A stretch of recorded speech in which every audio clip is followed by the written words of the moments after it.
Alhamdulillah, alhamdulillahilladzi hadana lihada wa ma kunna linahtadiya laula an hadanallah. Asyhadu an la ilaha illallah wa asyhadu anna Muhammadan abduhu wa rasuluhu, amma ba'du. Ihwatu iman rahimakumullah. Dalam kehidupan manusia tidak lepas dari yang namanya nikmat atau kenikmatan dan kesulitan.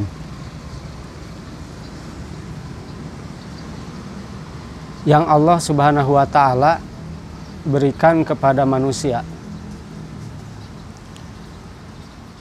Ada kalanya kenikmatan itu sebagai ujian bagi manusia untuk mengukur sejauh mana manusia itu sendiri dalam bersyukur kepadanya. Dalam surat Ibrahim ayat 7 Allah berfirman, a'udzubillahi minasyaitonirrajim, lain syakartum lazidanakum walain kapartum inna adzabi lasyadid. Jika kalian bersyukur kepada Allah, kepada nikmat yang telah diberikan oleh Allah, niscaya Allah akan menambah. Maka dengan demikian, ada kalanya Allah memberikan nikmat kepada seseorang itu merupakan bentuk ujian. Dan yang kedua, bisa jadi Allah memberi kenikmatan kepada manusia itu berdasarkan hasil daripada amal baik manusia itu sendiri. Kemudian yang selanjutnya, sebalik daripada nikmat, yaitu kesulitan atau kesengsaraan. Allah Subhanahu wa Ta'ala menimpakan kesulitan kepada manusia, ada kalanya juga merupakan bentuk ujian. Sebagaimana di dalam surat Al-Baqarah, Allah akan menguji manusia itu, orang-orang yang beriman, dengan kelaparan, ditinggalkan oleh sebagian anggota keluarga, kemudian hilang harta dan lain sebagainya. Dan itu merupakan sebuah ujian dalam bentuk kesengsaraan. Fungsinya untuk menguji kesabaran. Apabila dia bersabar, maka di sisi Allah terdapat pahala bagi kaum mukminin. Dan ada kalanya juga kesengsaraan atau kesulitan yang ditimpakan oleh Allah kepada manusia itu merupakan balasan dari setiap perlakuan manusia itu sendiri, dari setiap perlakuan jelek manusia itu sendiri. Sebagaimana di dalam Al-Quran Allah mengatakan, ma asoba mi musibatin fabima kasabat aidinas. Apapun musibah yang Allah timpakan kepada manusia, maka ada kalanya itu disebabkan tangan-tangan manusia itu sendiri. Jadi dengan demikian, kehidupan manusia tidak akan lepas dari nikmat dan kesulitan. Ihwatu iman rahimakumullah. Apa itu nikmat? Ar-Raghib Al-Asfahani dalam kitabnya Mujamu Prodat fi Al-Fadil Quran mengatakan, an-nikmatu hiya al-halah al-hasanah. Nikmat adalah keadaan atau kondisi atau situasi al-hasanah, yang baik, yang bagus. Kalau nikmat ini dirasakan oleh badan kita, berarti keadaan badan kita yang sehat. Itu sebuah kenikmatan. Kalau diterapkan pada kehidupan manusia, berarti kehidupan kita yang sangat baik. Maka hal seperti itu merupakan sebuah kenikmatan dalam kehidupan.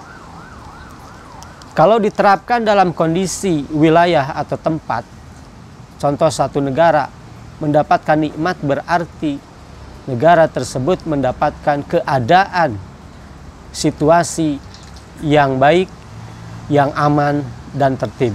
Itulah sebuah kenikmatan. Al-halah al-hasanah. Ihwati iman rahimakumullah. Ada kalanya kenikmatan hilang pada diri seseorang, atau Allah mencabut kenikmatan seseorang itu disebabkan ada dua faktor. Yang pertama, yang dapat menghilangkan nikmat itu adalah perbuatan pelanggaran terhadap hukum agama. Dalam istilah lain disebut maksiat. Jadi kemaksiatan itu bisa menghilangkan kenikmatan. Sebagai contoh dalam surat Al-Baqarah, kisah Nabi Adam. Allah mengatakan, Allah berfirman, uskun anta wa zaujukal jannah. Diamlah kamu, tinggallah kamu dan istrimu di surga ini. Fakulu minha, dan makanlah kalian di sini, di surga itu, hai susi tuma, sekehendak kalian berdua.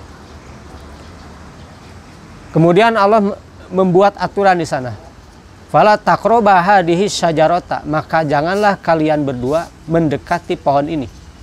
Fatakuna minadh dhalimin, maka kalau mendekati atau melanggar daripada perintah ini atau larangan mendekati pohon ini, maka kalian niscaya menjadi termasuk orang-orang yang zalim.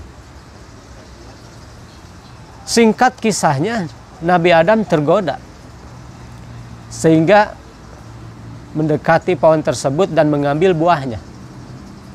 Maka pada waktu itu juga Allah Subhanahu wa taala menurunkan Nabi Adam dari jannah tersebut.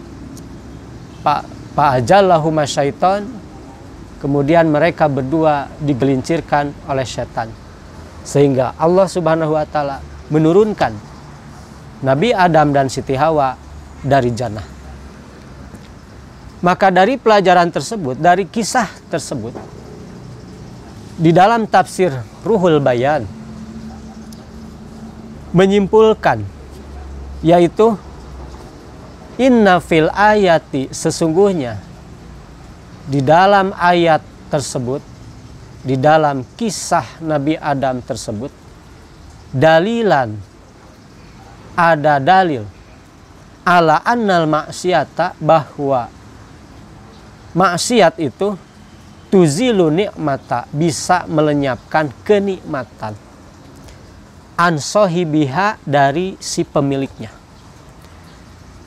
Kenapa? Berkaca dari dari kisah Nabi Adam tersebut, li'anna adama, karena sesungguhnya Adam itu qad ukhrija minal jannah, sungguh telah dikeluarkan, dipindahkan dari jannah tersebut,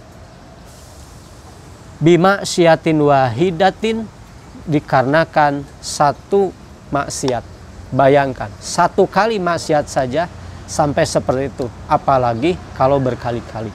Maka kesimpulan dari kisah ini, kemaksiatan bisa melenyapkan kenikmatan. Itulah yang pertama. Apa itu maksiat? Ar-Raghib Al-Asfahani mengatakan di dalam kitab Mujamnya, al-maksiatu idza kharaja anit-ta'ah, yaitu keluar dari ketaatan. Jadi maksiat itu bukan artinya melanggar saja, tetapi tidak melaksanakan, tidak mengamalkan perintah Allah dan Rasulnya, itu pun disebut maksiat. Apapun bentuk maksiat, kecil maupun besar, itu bisa melenyapkan kenikmatan. Ihwat iman rahimakumullah. Akan tetapi hal ini bisa diperbaiki. Ada kesempatan untuk diperbaiki. Oleh karenanya Nabi Adam setelah itu oleh Allah digambarkan dalam Al-Quran surat Al-Baqarah, patalaqa Adamu min rabbihi kalimatin fataba alaihi. Maka Adam menerima beberapa kalimat-kalimat dari Allah, fataba alaihi. Kemudian Nabi Adam bertobat. Innahu sesungguhnya Allah itu huwat tawwabur rahim, maha penerima taubat. Maka jalan keluar dari hal ini itu adalah segeralah bertobat. Niscaya Allah akan mengembalikan kembali kondisi kita. Yang kedua adalah yang bisa melenyapkan kenikmatan kita itu adalah kematian. Dan ini tidak ada penawarnya. Rasulullah SAW bersabda dalam hadis riwayat Imam At-Tirmidzi, hadis melalui sahabat Abu Hurairah.